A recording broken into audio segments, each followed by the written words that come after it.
Yayi situation ya Otladisa ngiyithandi ngempela ku-Orlando Pirates because uma ubheka Otladisa is one of the best players esinabo ebhenchini le-Orlando Pirates, but the thing is ama-injuries ayambulala lo mjida. Wasayinwe i-Orlando Pirates last year if I'm not mistaken ngoJuly 2023. Wafika kanye benokapinga and ukufika kwakhe ku-Orlando Pirates wayesuka le kwi-Marimo Gallants wayidlala kahle nalesa squad lesi sadlala le kwi-CAF Confed and i-Orlando Pirates decide ukuthi azini ayimlethi la, but wafika ku-Orlando Pirates ene-injury. Yabo leyo nto leyo yadala ukuthi angadlali isikhathi eside kakhulu. Obvious ama-injuries slower down, but uma elithola ithuba kwi-match wawumbona ukuthi udlala ngempela lo mjide lo. Nale match lesi esidlala ne-Golden Arrows, if you remember that game, you would see ukuthi Otladisa wayedlala ngempela. And to be honest, Otladisa is one of the best players. Mengimcomparisha beno-Gilberto. If you compare uGilberto beno-Otladisa, you would see ukuthi Otladisa udlala kangcono kuno-Gilberto because uGilberto akusiyena umdlali wala e-South Africa.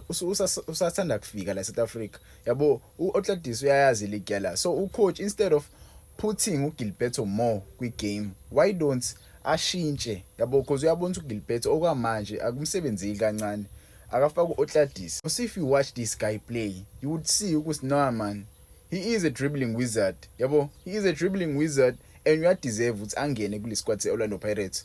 Yabo, i-rotation iyadingakala right now because we are going to Africa. We are going to Africa and there are rumors aspeculatewayo kuthiwa ngenzeka ahambe ngoJanuary.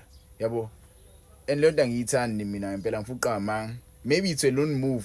Yabo kuthiwa ngenzeka ahambe ngoJanuary aye kwi-Marimo Gallants, i-team asuka kuyona vele wayeyidlalela. Yabo angazi nizwa kanjani ngalezo indaba ukuthi Otladisa ngenzeka ahambe, but mina to be quite honest I'm not okay with i-move ya-Otladisa. Yabo I'm not okay because phambili we need abadlali esoshintshisana ngabo, yabo abazokwazi ukudlala more, babe consistent. We cannot change ngabadlali esibona kahle ukuthi abasinikeze ama-results right.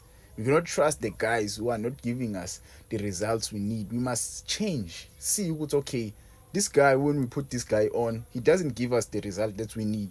Why don't we change them? Yabo, and give other guys some opportunities. Sinabanye abantu ithuba, yabo.